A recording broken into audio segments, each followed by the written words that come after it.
Welcome to Christmas week, everyone. These ones are the ones that we're going to be trying to get through. That made me feel a bit sick. I didn't like that. I might have a soggy bottom. I have been binging a K-drama. I couldn't sleep last night because I was so stressed about that show. Acting flawless, 10 out of 10, no notes. Yes, my life does lack purpose now. Thank you for asking.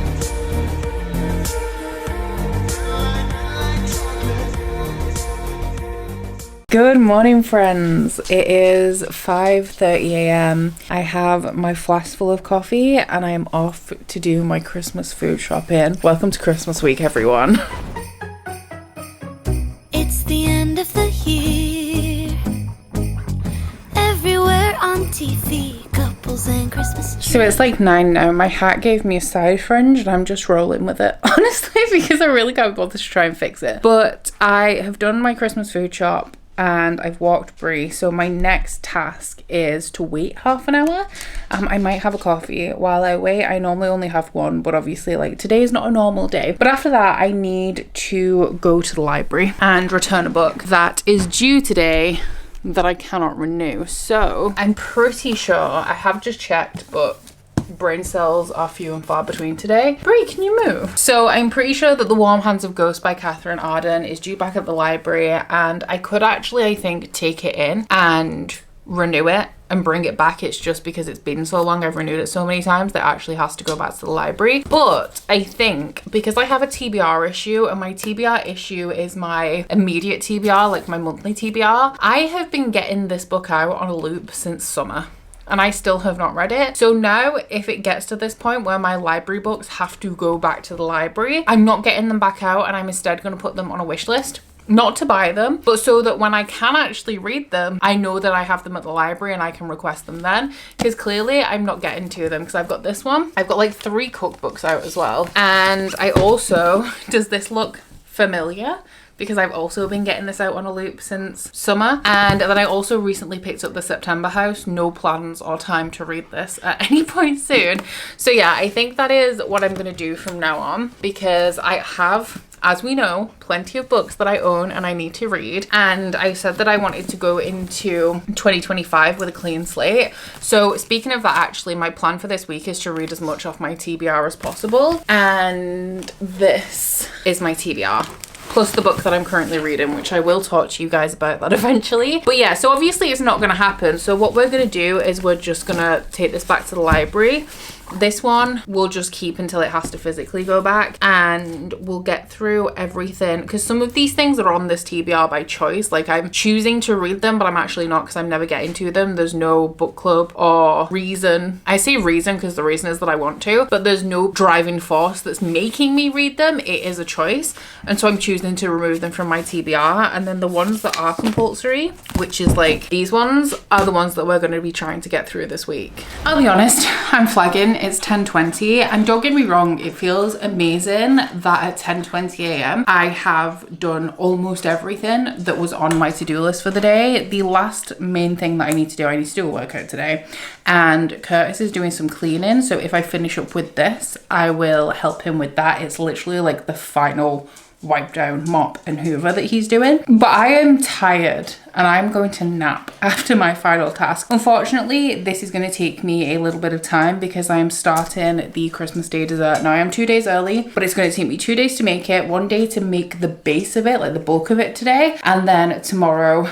I will be topping it. And then I want to leave myself time in case I fuck it up, because remember when I kept saying that I was going to do a trial run of the Christmas cheesecake?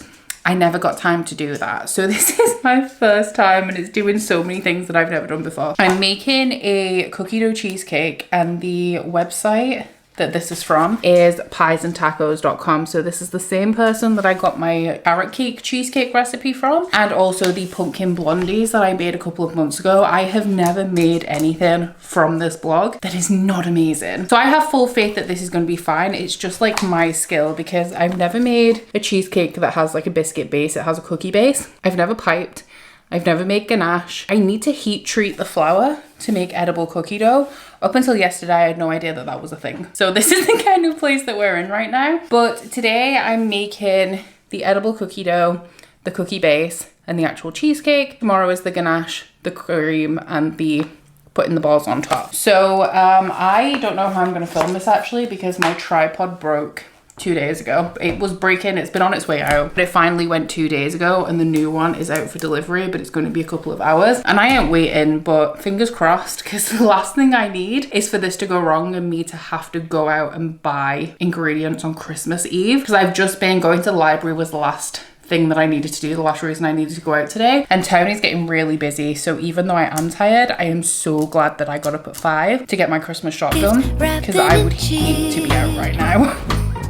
Just the worst time to be without someone special. In all the movies they're kissing in the snow, holding hands and mittens, baking together at home. Not like the movies when I'm walking in the snow, cold hands and mittens, eating gingerbread home alone. I dream of December nights, kissing under bright lights, snowflakes in my hair, carols playing in the air. I dream of December nights, kissing under bright lights, red bow in my hair. So speaking of books, which we have not yet been in this vlog, I am almost halfway through Twisted by Sarah Shepherd, which is the 9th book in the Pretty Little Liars series. So I'm sure you guys already know what this one is about. It is the series of books that the TV show was based on, and it is a young adult mystery that is following a group of girls whose friend goes missing. I think it's around 8th grade, and I know that every time I say this, I say it's a different time that she goes missing, but I'm pretty sure based on what I've read recently, it was around 8th or 9th grade, and this girl was the glue that was holding this friendship group together. So when she disappears, they all kind of drift apart, but a couple of years later, they end up drawn back together when they start receiving threatening text messages from an anonymous texter called A, who is blackmailing them and threatening to expose their secrets if they do not do what A wants. So while they don't immediately become best friends again, they do start to work together to try and get to the bottom of who A is and what they could possibly want.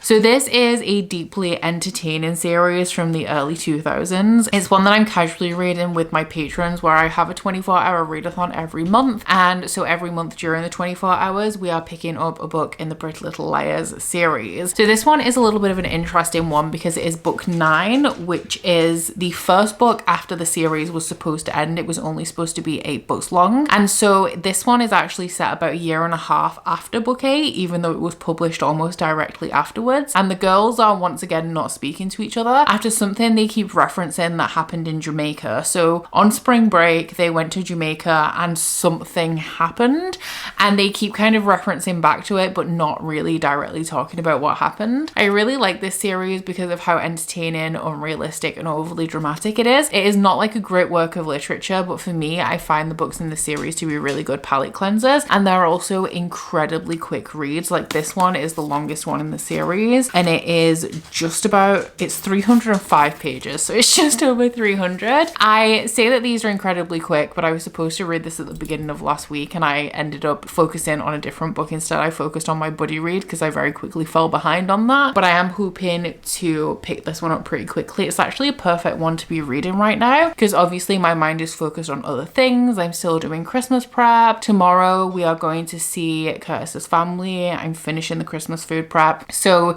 it's a good one to like dip in and out of if I only have a few minutes to read. Like I'm making good progress, and it's not one that requires like a huge amount of my attention. So because we got up at 5 today, I think I'm going to end up going to bed a little bit earlier, even though I did have a nap. And I think I might, because I'm still grinding for those skins on Fortnite if you watched last week's vlog, so I think I'm going to alternate between like a chapter of this and a Fortnite game until I go to bed. The cheesecake, I don't know how she's doing, guys. I baked her in the oven. When it was done, I turned the oven off and I left it to sit for, me and Curtis watched a movie while we were eating, so I left it for like 2 hours. And when I came back to it, there is a slight bit of water that was between the foil and the pan, so I might have a soggy bottom. It doesn't look like the foil is leaked because the amount of water in the pan wasn't the same as the amount that was in the dish surrounding it. Like it wasn't like it was submerged in water for a long time. I think it's more like the steam from the oven has rolled down the sides of the tin and gathered in the foil. So it was a very small amount of water. We're talking like maybe a millimeter in depth across like the base of the pan. So I'm hoping that when I actually take the pan off, that the cheesecake is going to be absolutely fine. However, this is the kind of thing that fuels my anxiety, like having a problem that I can't, like that I don't even know is a problem until tomorrow, because I can't take that pan off until that has sat in the fridge for 4 to 6 hours, which is going to take it to like midnight, 2 a.m. I'm obviously going to be asleep, so there's nothing I can do until the morning. I don't even know if there's a problem until the morning, and this is the kind of thing that keeps me awake at night. Like, I'm the kind of person who, if I have an issue like with a plant, there's something wrong with the plant, I will kill the plant trying to fix it because I want it so desperately to be okay that I over fix it and end up killing it instead. So I'm really trying not to think about the cheesecake, but keep your fingers crossed, because the plan for tomorrow is to put the ganache on, the whipped creams, pipe the whipped cream on, I've never piped before, and then put the cookie dough balls on, provided I really hope I don't have a soggy bottom. Pray for me, guys. I'll keep you informed. Okay, it's time for the moment of truth. I am about to go out. I'm just making breakfast and coffee and then we're leaving, so this is really not the time to be doing this, but I need to know if my bottom's soggy. Oh, it might be a smidge. It's hard to tell how much of it is like organic, natural sogginess from the like sugars and stuff. Looks good. It's also cookie based, so is it supposed to be dry? I mean, it's definitely not dry. The only thing I'm missing is you. Stockings on fireplace. I'm not very good at it though, because it requires like, see, constant pressure. Oh, fuck. Oh, it burst. It's not burst, it's just like I've stretched the thing so thin that it's bursting through the, It's not burst, it's burst. That made me feel a bit sick, I didn't like that. It's just not coming out of the sides at all. I mean the front. Alright, it's even coming out the back. Everywhere. There we go. The movies when I'm walking in the snow, cold hands and mittens, eating gingerbread home. Ta-da! Look at the state of my hands. I dream of December nights, kissing under bright lights, red bow in my hair, sleigh bells in the air. The only thing I'm missing is you, darling, you. Merry Christmas morning. I have to be up before everybody else to preheat the oven for the turkey and get that on and roasting. So I'm currently waiting for Curtis to get out of bed so that we can do presents, and Brie is probably very excited for presents because she loves opening her presents. But last night I had one drink. It was a strong drink, but I had one drink and I got rather drunk because I don't drink very much anymore. I can't handle my alcohol. And after we watched a movie and played some games, I got into bed and I finished my first book for this vlog, which was Twisted by Sarah Shepherd. I gave this one 3 stars. It isn't my favorite Pretty Little Liars book. As I mentioned in a previous clip, we keep referring back to something that happened like the previous spring break, and it's actually probably the spring break before last, because it's been over a year since this thing that they keep referring back to happened, and this very much does feel like the first book in the series. Now, I have had a couple of comments saying that Sarah Shepherd did not write the last 8 books in the Pretty Little Liars series.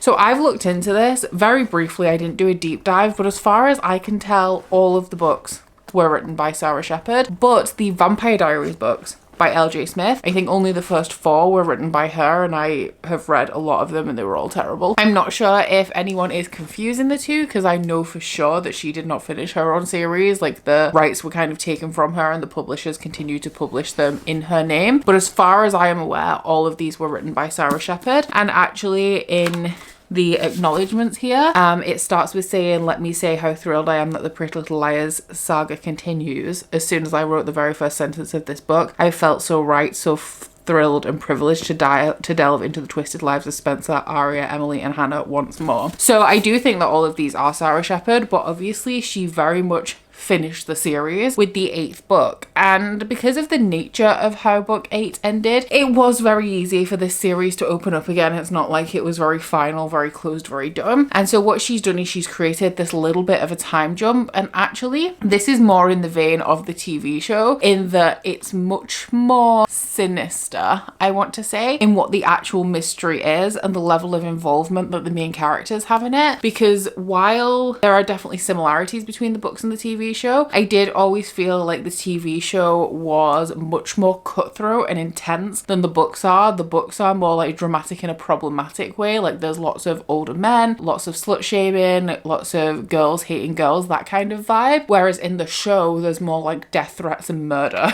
going on. There's a level of that here, but it was more extreme, I want to say, in the TV show. So my main criticism of this book is that nothing really happened. By the time we got to the end, we kind of uncovered what happened that spring break and what that means for our characters upon receiving a little bit more information. But that's it. We did set up a lot of problematic men in this book. So very much content warnings for sexual assault, paedophilia, abuse, domestic violence. But then also for this series, just a ton of trigger warnings in general, because like I said, it has a bunch of red flags, but it is highly dramatic and entertaining, which I love. So now that this one is done, I'm going to be picking up a book that matches my pajamas. Actually, this one is my Alpha Ho Book Club book, which is my Patreon book club book for the months of November and December. So I definitely wanted to get it in before the end of the year. And that is Lady of Darkness by Melissa K. Rorich. So my Patreon book club is a fantasy romance read-along book club, kind of like catch-up book club, but with fantasy romance instead of epic fantasy. And this one is a series that was very, very hyped last year. So I'm excited to get into it, but I am a little bit nervous because I have been discovering with some hyped books that they're not exactly what I expect them to be, and they're not the kind of books that I would hype up. But I'm hoping that this one is a hit for me. It is the kind of series that would be a hit for me. It just really depends on the writing style. And to be fair, it is, I mean, I know we can't judge from the amount of words, but it is like a densely packed book. Like the text is quite small, which is unusual for a fantasy romance. So I'm getting good vibes. This one is about a girl she has two sisters, I think, and she's owned by an assassin lord who sends her to spy on a Fae Fire Lord. And I'm not sure if she's sent to actually assassinate him, but her reward for completing the job is that she will be able to take revenge for the death of her mother, who it says in the synopsis was killed by the Fire Prince. However, because this is a fantasy romance and from the context of the synopsis, I'm guessing that she ends up falling in love with the Fire Lord. That's how it seems to be set up. So I'm also assuming that he's not the person who killed her mother. I am going to be starting this now while I have my coffee. I'm going to make myself a coffee with Bailey's cream because it's Christmas. But I don't anticipate getting too much read today because I'll be obviously hanging out with Curtis for the day and then I'm going to my dad's at night. Probably will have a couple of drinks. Curtis is driving, not me. So then I don't think I'll be able to focus later. But I'm excited to start this one because if there's only one book, I'm hoping to read at least 2 more books by the end of the year, but if there's only one I get to, then it has to be this one.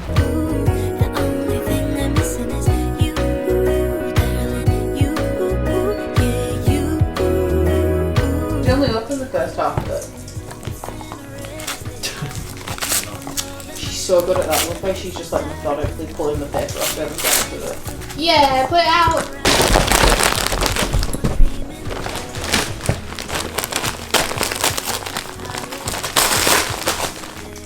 Sorry about it.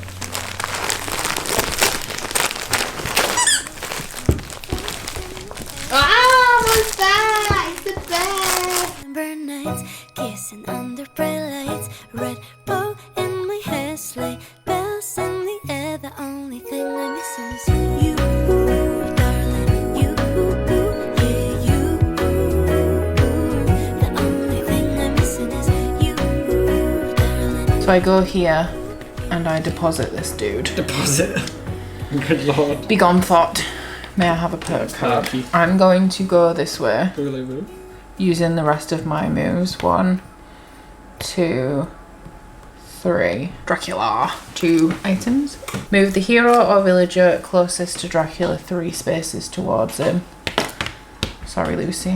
Boxing Day is my favourite day of the year, and I think it's because there's no obligations on Boxing Day, and this is something that has been like since I was a child growing up. So Christmas Eve for a child, there's no obligations. As an adult, like this year, we went to see some of Curtis's family. Had a good time, but it is like, it's something that you gotta go do. Yesterday, Christmas Day, it's what we're all building up to. Like I had cooking to do, I went to see my family, and Boxing Day in my household, nobody does anything. So Boxing Day traditionally for me growing up is like the day that you play with your presents. That's how it always has been in my mind. And so I love Boxing Day because there's no obligations. If you invited me out on Boxing Day, girl, I ain't coming. I'm staying home. And it's all about like crafting or playing games or just doing whatever you want to do. So today, me and Curtis are going to be building model kits. And the one that I'm building, I did get one in last week's vlog. I was gifted a Book Nook model kit by one of my patrons, Ash. And I did say that I have already had one for a couple of months that I haven't started yet. So because I had that one first, that's the one that we're doing today. And it is the Owl Bookstore kit. So this one was actually sent to me a couple of months ago to show to you guys just in exchange for a review. So I will put the link to this one down below if you want to check it out. It was sent to me by cutebee.net and it is currently, if I click on the link that I was provided to give to you guys, it's $32.99. I love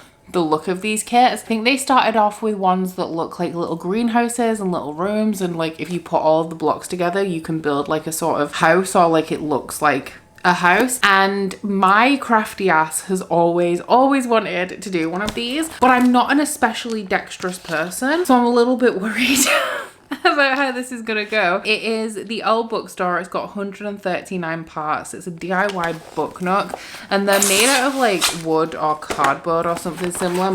This one got bashed a little bit in the post, but everything inside is fine. It comes with these tools. It also has, I think, a light kit so that it lights up from the inside. We're not even going to talk about the fact that I have no space on my bookshelves for book nooks, so now I have two kits because I want to put them together, so I want to have them. And we'll just add a couple of books to the stacks, I guess. But we have, oh no, we have stickers. Whenever we have stickers in a Lego set, I make Curtis do them. So we'll see how this goes. And you get your little like flat packed pop out things and punch them all out and put them together. So this is my Boxing Day activity. I don't anticipate it taking all day. Like I'm assuming this is like a couple of hours kind of project. The kit that Curtis has got, I'll just show you. It's one that I got him for Christmas, completely different, but in case you guys were interested. Curtis is a big Yu-Gi-Oh fan. He collects and plays the cards. He hasn't done as much recently. He's playing, if any of you guys are interested in like trade card, what they call TCGs, trading card games. He's currently playing SWO, which is Star Wars universe, and having a great time with that. He's pretty much not playing anything else right now, so if y'all are into TCGs, maybe check it out. I'm not a TCG girl. I'm more of like a deck building game girl. Like I don't like having to buy the packs to like build the decks, but because he is such a massive fan of Yu-Gi-Oh, I bought him the Blackluster Soldier Bandai kit, and he has done the Blue Eyes White Dragon one, and he gets like really into them when he starts them. So I picked this one up for him for Christmas, and this one's like pop out plastic bits. I wish that they did, well, I was gonna say I wish that they did these for girls, not to assign genders to anything, but I'm just not interested in building Gundams or Yu-Gi-Oh monsters. But I guess like the girly version is like the greenhouse kits and the book nooks and stuff. So I guess I do have a girl version, but I feel like this is something that I could really get into.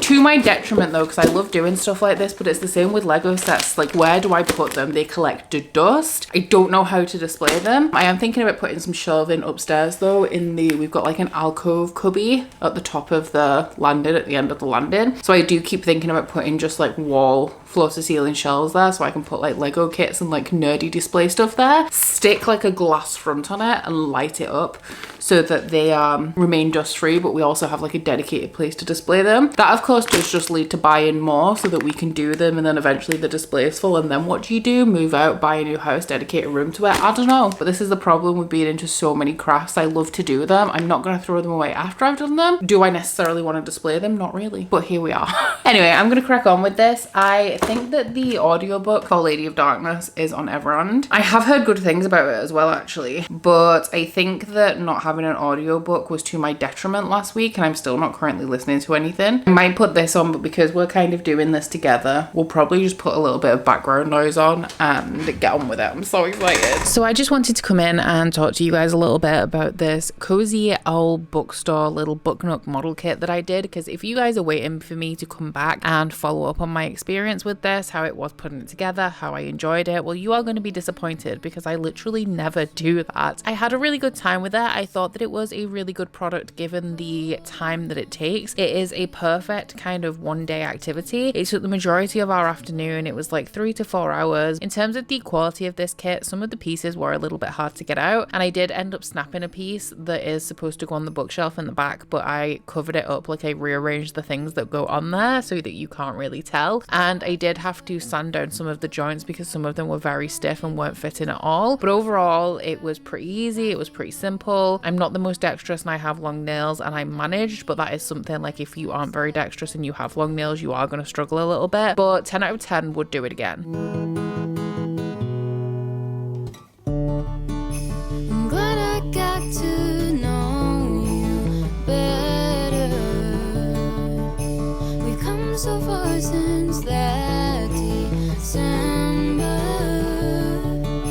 Who would have known I would have made my best friend on I am looking a smidge disheveled. I have had a true sofa day today, and honestly I feel terrible for it, but I have been binging a K-drama, so I have zero regrets. As soon as I got up this morning, I got in a workout. I did a 45-minute power zone training on my Peloton bike, and I washed my hair, made lunch, didn't even bother to dry it, got on the couch, and I think I've binged 5 episodes of Lovely Runner today, which is a K-drama that was recommended to me by one of my patrons, Amberly, because I have wanted to watch K-drama in the past, but I find it such an overwhelming thing to get into. And when you search like what is the most popular K-drama, what is the best K-drama, there are just so many different options that I never really truly knew where to start. But Amberly's a massive fan of Asian dramas and pointed me in the direction of this one, which is right up my alley. Like, it is a romantic one. It has like a sci-fi twist. It is almost exactly the same as the Orange manga, but in a TV format. So it's following a girl who was losing the will to live. Like, she had pretty much given up on life when, massive content warnings in this series for suicide, by the way, but she had pretty much given up on life when she got a call from this guy from a K-pop band that told her to keep living. And she wasn't a fan of K-pop, or this particular band at least at the time, but since then, because this guy kind of like reignited her will to live, she has become a hardcore fan. So she gets a ticket to see his concert after she's been a fan for probably around like 10 to 15 years, and like there's a whole series of events and it all unfolds in the first episode, so it's not really spoilers. But essentially on the night of that concert, he dies, and she ends up back in 2008. She time travels back to 2008 when he is still alive, and kind of inserts herself into his life to try and stop the series of events that leads him to believe that he needs to take his own life, like that all hope is lost, essentially trying to repay the favor that he did for her and restore his will to live, but obviously without being able to give him any indication of like why she's doing it or what's going on. So I am loving it. Honestly, it's got me in a chokehold. It has a bunch of tropes that I really love, especially the he falls first trope. That is like my favorite romance trope, and it's really putting me in the mood to read a bunch of romances, which I don't need right now. However, I am of course currently reading a fantasy romance, which is Lady of Darkness. So this is scratching the itch a little bit actually, because we have a bit of pining going on in here, which there's so much pining in K-drama, and I love it because I love it in books. So I'm just having a really good time with that right now. We still have like 9 episodes left, so I think it's going to take a couple of days to finish it, but I do plan on at least watching one more episode today because I'm hooked. But in terms of the book, I have read a little bit now, at least enough to give you a bit of an update. I'm 150 pages into it, and this unfolds a little bit differently than I expected. So we are following our main character Scarlet, whose mother died way back when, and she was taken in by the assassin lord at that time and became one of his 3 most notorious assassins. However, when this book opens up, she's actually living in a nobleman's estate because she has kind of washed her hands of the syndicate, like the assassin lord, and has said that she's like not coming back. However, he offers her something that she cannot refuse, and that is the opportunity to take revenge for the death of her mother by killing the Fey Fire Prince, who was or who she believes was responsible for the death of her mother. So that is all laid out in the synopsis, but it kind of unfolds differently than I expected it to, and it feels very, very Throne of Glass. We have all of the kind of main Throne of Glass players here, but instead of them being introduced and it unfolding over multiple books, they're all kind of smushed right at the beginning, like they're all introduced at once. We have like the captain of the guard figure, we have the Fey Prince figure, we have the regular prince figure, we have the assassin boy, like all of the Throne of Glass key men are all already in this book. And our main character is also very reminiscent of Selena, even down to the silver hair. I want to say that Selena's hair is silver, but I can't remember whether it's like described as a very, very light gold. But anyway, yeah, you can tell that Melissa K. Roerich was heavily inspired by Throne of Glass in this one. And you know what? I am actually really enjoying it. It has some of the Regency era propriety in it that I don't love necessarily from a fantasy romance, but given the assumed time period that this book has drawn inspiration from, and a lot of high fantasy and fantasy romance does draw inspiration from, I definitely get it. It's also a little bit of a slow start, I want to say. Like, I wouldn't say I'm truly invested right now, but it's definitely still holding my interest, and I do enjoy the writing style. And something that I am really enjoying about it is that we do have lots of messy drama and relationships straight from the off. I also, like I said, I do really like the he falls first trope, and I'm not saying necessarily that that's what's happening here because we're not that far in yet, but this guy is going above and beyond to check on the welfare of the main character, and I am here for it. Christmas lights. We just saw Sonic the Hedgehog 3 and it was alright. What do you think? It was as good as it was ever going to be. I actually really liked it. I think that it was definitely better than 2. I didn't like 2 and I don't remember it at all. There was a bit in 2 that just had made no sense, where it was someone's wedding. Oh, it was the wedding of the people that were in there, and then yeah. They seem to have took on probably what has been criticised. There's like all the human stuff. Oh my god, yeah. I think that because I was going to say, obviously not while we were watching the film, but the thing that I don't like about those films, we went to see these because Curtis is a Sonic fan. Yep. We've seen all of them in cinema, and as you know, we always do like movie review time when we go to the cinema, which is rarely, but still. And my criticism of these films is that, okay, the hedgehogs, amazing. Acting, flawless. 10 out of 10, no notes. The humans are so fucking cringe. I hate it. And there was even a little bit of it in here, like the ones that like adopt them. They're a bit cringy. But then there was somebody in this, like the guy who comes to the thing, the like general guy, who has the thing that they give to them when they're in the cafe. Oh yeah, yeah. He's the just cafe, like so cringe. Well, I'm not trying not to spoil it. Oh. He That's was in the trailer. Oh, is it? Yeah, well, I haven't Chow. seen the trailer. There was somebody else in it who's just the acting is like, I really don't like it. But then also, maybe controversial opinion, I don't like Jim Carrey. Gives me the ick. So that is an issue for me. For me, he can get away with it. Like the dance in this was. It was good. Yeah. No, it was good. There were 2 beats that they had to hit as a Sonic fan, and that was the emotional backstory with Shadow. Is that epic ending? Is that the same as the game? Yes, pretty much. Apart from spoilers. Because I didn't know that Sonic games even had. So they made it a little bit different. Okay. The end scene was definitely epic, and I did cry a little bit.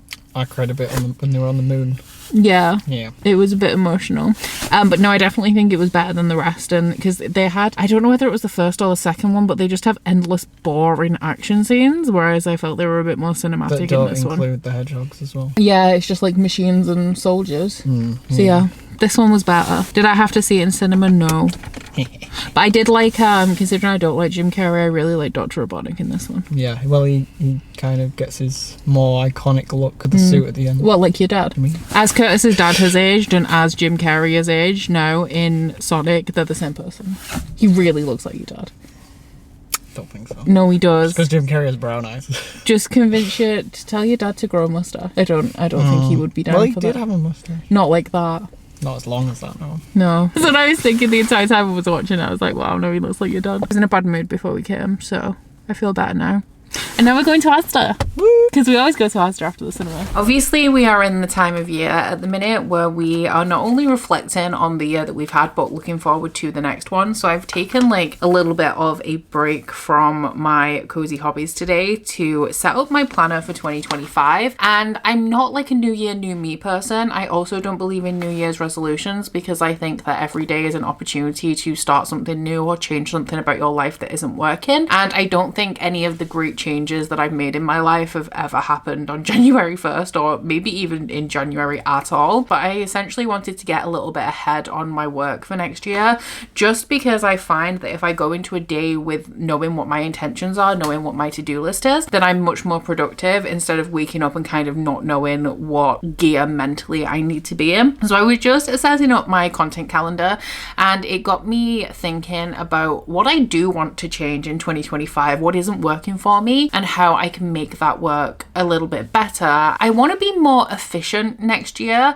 I want time to get lost in K-dramas. I want time to game. I want time to build model kits and do jigsaws without having to worry about having to mainline an audiobook on the side. But at the same time, I don't want to lose anything that I currently have. Like, I don't want to post less videos. I don't want to work out less. I don't want to read less. And so I need to be more efficient. I need to work smarter, not harder. And that is my goal, I guess, for the next year. And I think my problem is actually that I can work smarter. I can be incredibly efficient, but only when I have to be. Like, if I am going away, I can edit, schedule 5 videos in a week. If I'm not going anywhere, I can barely do 2 because I'm just not motivated. Like, I need that fire under my ass. So I have cracked open Skillshare this morning, who are the sponsor of today's video. So thank you so much to Skillshare, as always, for sponsoring us today.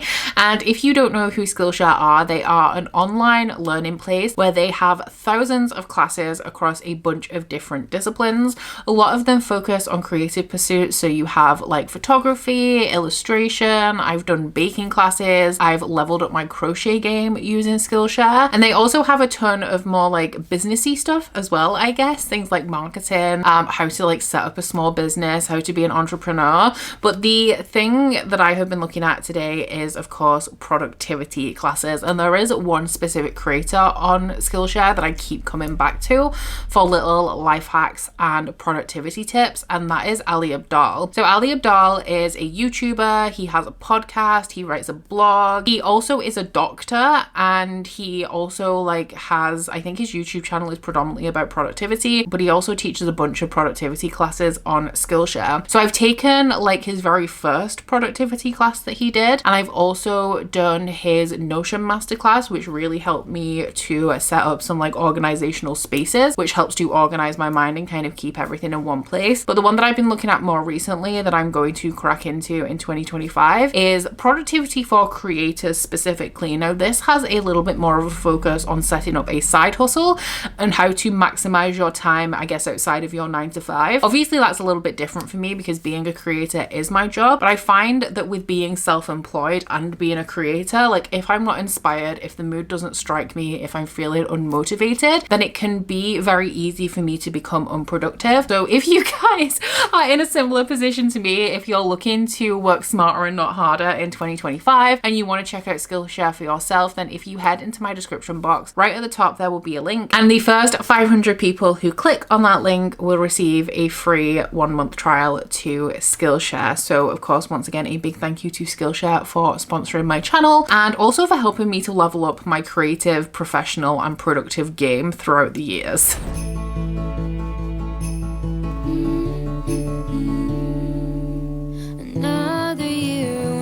So quickly, it's Christmas time again. I am working today, which is sad for me, but I do get another 2 days off providing that I finish everything that I'm aiming for today, which I have been practicing efficiency, and I have like 1 hour left. It's 4 p.m. and I have 2 thumbnails to make and a video to proof, so I feel like I'm just gonna hit the mark. I haven't gained any time today, but 2 videos, filming and editing, proofing and scheduling in their entirety and making thumbnails, not usual for me. Normally I spread them out across multiple days. So maybe we are getting somewhere after all. But I wanted to bring you guys a little bit of a reading update because at the minute I think I'm on track to finish this tomorrow, because today, as you may have noticed last night, I started playing a game. That game is Siberia and is an old PC game that I remember watching my mum play when I was a kid. It came out in like 2002, so we're probably talking more like 2005, 2006. Like I was watching this game be played. It's like an adventure puzzle game. You have doors to unlock and you have to go around and like look for items to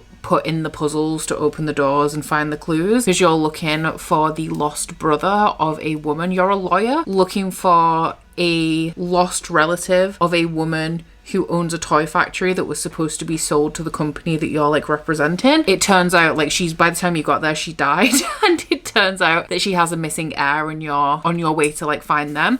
So I want to play that. I also have 4 episodes left of Lovely Runner. That show, guys, I couldn't sleep last night because I was so stressed about that show. It truly has me in a chokehold. I am obsessed. I'm obsessed, and I'm both addicted to it and want it to go on forever, and also like I'm terrified of watching it now that I only have 4 episodes left. So I'm definitely going to watch at least a couple of episodes of that tonight, which means that I probably will not finish my book. However, I have come to the point now where I'm accepted that I'm not reading anything else this year. This is going to be my final book that I finish for 2024, which is fine. Like I said, I've accepted it now. We're moving on with this knowledge.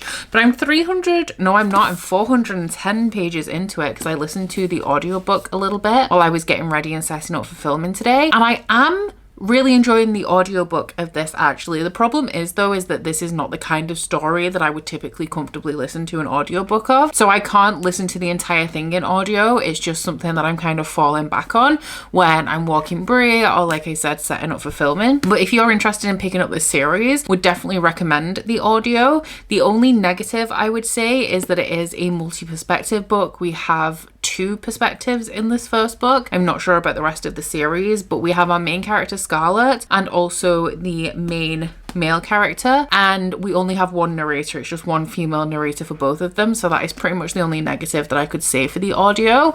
I do think that the story is a little bit tedious. The second half has picked up a bit, but I also don't feel like we have a whole ton of progress.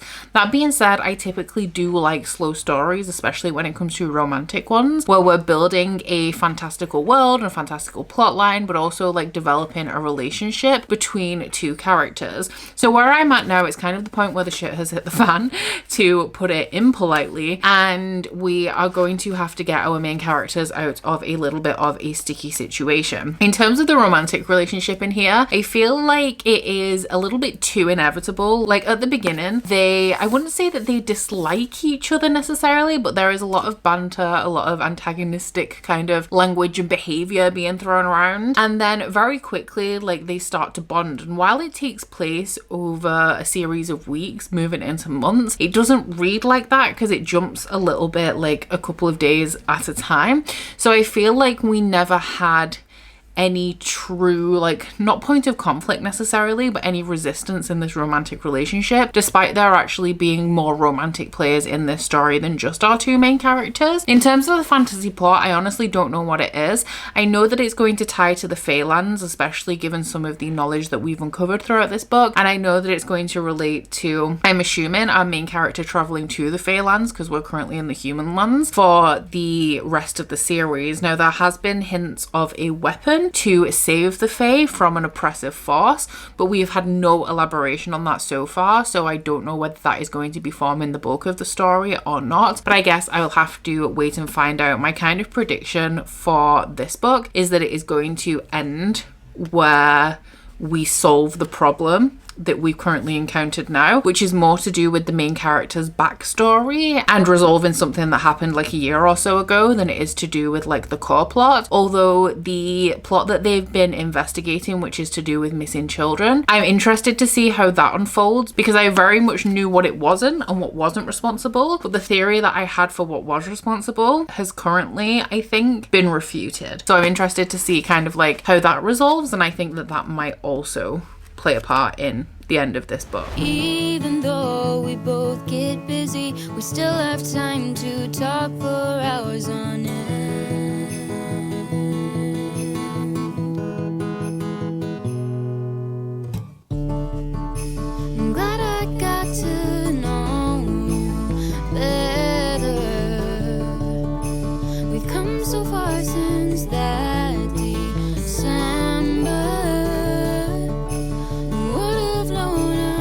Today has been very successful in terms of being the last day of the year because I have finished so many things. It is like 10 p.m. now and I'm going to be winding down for the New Year's Eve celebrations.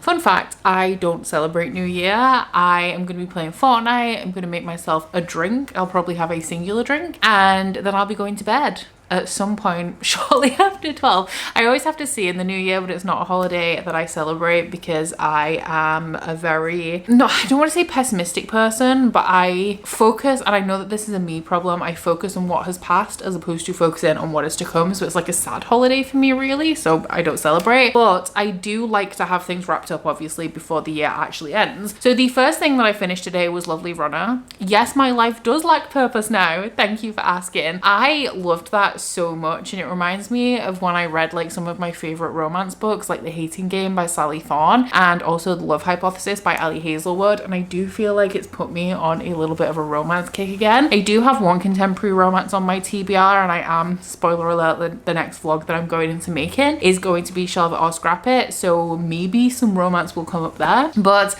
I'm definitely in that kind of zone and I'm very excited to watch some more K-drama in the future. I actually messaged Amberly earlier and asked her what I'm going to be watching next now that I've finished this one, and her suggestion for me, just in case y'all are interested, was another romance one. It was Doom at Your Service, which is a fantasy romance. I read the synopsis of this one and it is right up my alley once again. It is about a woman who I think her parents died when she was young and she's diagnosed with a brain tumor and she has 100 days to live, and I think a demon or some sort of supernatural creature comes to spend the 100 days with her, and it's a romance between the two of them, and obviously with him being a demon, that's the fantastical nature of it. I also finished, well, this is a small win I guess, I did not finish the Christmas cross stitch along, but I did finish week 3. So I did all of the peppermint swirls. I put them upstairs now, but I did the peppermint swirls and the candy cane panels, and now as you can see, that's the back side.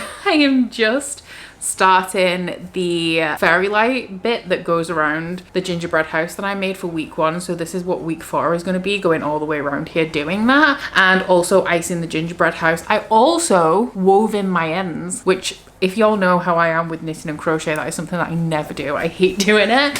So I wrapped up that and started week 4, which was nice. And then the last thing that I finished in the bath just now was Lady of Darkness by Melissa K. Roweridge. And I did enjoy this one. I do feel like it has its flaws though, and I don't know whether part of this was the mood that I was in when I was reading this, because I wasn't really in the mood for a fantasy romance, but in terms of it being a fantasy romance and my taste in the genre, I do feel like it was a pretty decent one. It has a ton of elements of Throne of Glass in it, but I think at this point where Sarah J Maas has influenced a whole like generation of readers and also like a bunch of authors who went like the indie route, and now with fantasy romance being so big that people or publishers are picking up indie series like this one and traditionally publishing it, the comparisons to Sarah J Maas are unavoidable. She kind of didn't pioneer the romantic fantasy genre, but she did in the iteration that it is in now, I think. So I mean, it's not unusual to see things that are very reminiscent of ACOTAR and Throne of Glass, and it's a series that I enjoy, and I definitely enjoyed the dynamic that we had here. I enjoyed a lot of the themes, content warnings in here. I can't remember if I said in the last clip, but content warnings for sexual assault and abuse of all different kinds, like physical abuse from figures in power, especially men in power especially. I also liked the direction that this series is going. I was kind of right about the point that this story ended going into the sequel, and I do think, I'm just checking, this has got a massive spoiler in the synopsis. I'm not going to bring attention to it because if I tell you what it is, then obviously like you will know what the spoiler in the synopsis is, but there is something that I feel is quite obvious throughout reading this book. Like there was no doubt in my mind, mainly because of the synopsis, what was going on, but it's actually only explicitly revealed on page right at the end of the book, like literally in the final chapter. So it's actually crazy to me that that is outlined in the synopsis when it is made to be such a big deal. And I guess the secret is not from us, it's from our main character that the secret is being kept, but it is also like an element of mystery that is heavily implied and hinted at throughout the course of the book that isn't on page but is spoiled explicitly in the synopsis, which I thought was really weird. But I am excited to carry on with this one. It is actually quite unfortunate because at points throughout this, especially the first half, I was finding it a little bit tedious and a little bit repetitive, and I actually think that by the time I got to the end of this, I identified that I don't really like the main character because she just responds in such an over dramatic way to everything going on. And it is obviously to build tension, to create tension in the storyline and make things a little bit more difficult as the story progresses, but just it was annoying. It was a little bit annoying, but the very end, when I got to the very end of this, it made me desperate to continue with the sequel, which is sad that I only felt that right at the end and not like throughout the bulk of this book. That being said, like with how the ending left off, I am very happy to continue on with this series. I feel like it's going to be stronger in books 2 and 3. I'm hoping that the start of the next books is not as tedious, I want to say. I don't mind slow pacing, but it was the repetitive nature, going back and forth and hashing out the same points between the main character and the main love interest over and over and over again that was really starting to wear on me there. So yeah, in terms of fantasy romances I've read, it's definitely probably amongst the best that I've read this year. And in terms of rating, I'm torn between like a high 3 and a low 4. I think the fact that I got sucked so into Lovely Runner this week while I was reading this is what is making me potentially skew more towards a high 3. But I think if I was more in the zone, if I was less distracted, if my mood wasn't being pulled by like different media and different themes and genres of media, then this one would like solidly be a low 4 for me. So it is somewhere like within that margin. Like I liked it a lot, but there was a little bit of a barrier between me really becoming immersed in this one. But I definitely see potential for that to change in the rest of the series. So that brings us to the end of this vlog. So I ended my K-drama, I ended week 3 of my crochet along, I ended my book, and now I'm ending this vlog, and then I'm going to be ending the year. So I want to say, as always, when it gets to this time of year, I mean, I hope you've enjoyed this vlog and you've enjoyed spending this cozy period. This is one of my favorite times of year, honestly. So I'm glad that I could make this a little bit of a cozy vlog, which was essentially just pursuing my hobbies. And I wish that I had so much more time in life just to do everything that I've done in this vlog. It is a double-edged sword though, because actually I've been feeling quite slumpy throughout this week because I've lacked, like, I love to work, I do, and when I'm working sometimes I get overwhelmed, but then when I don't work I feel like I lack purpose. I'm super slumpy and I struggle to find the energy to kind of do stuff, which then like makes my mood dip a little bit. So it is a double-edged sword, but I do really love taking this time of year to really just focus on the things that I really love to do and the things that I don't necessarily get time to do every day or every week when life is as busy and hectic as it always is. But when we are at this time of year, I do like to say a big thank you for your year of supporting my channel. I want to say a big thank you to you guys who keep coming back and watching my videos and supporting my content throughout 2024 and before that, and I hope that you guys also decide to stick around for 2025. If it wasn't for you guys, then these videos, like the regularity of my content, the consistency of my content wouldn't be possible. And so I always like to, around Christmas, around New Year, say thank you guys so much for all of the support that you do give. And I hope that y'all have had a wonderful festive period. I hope you have had a wonderful start to 2025, and I hope that you all love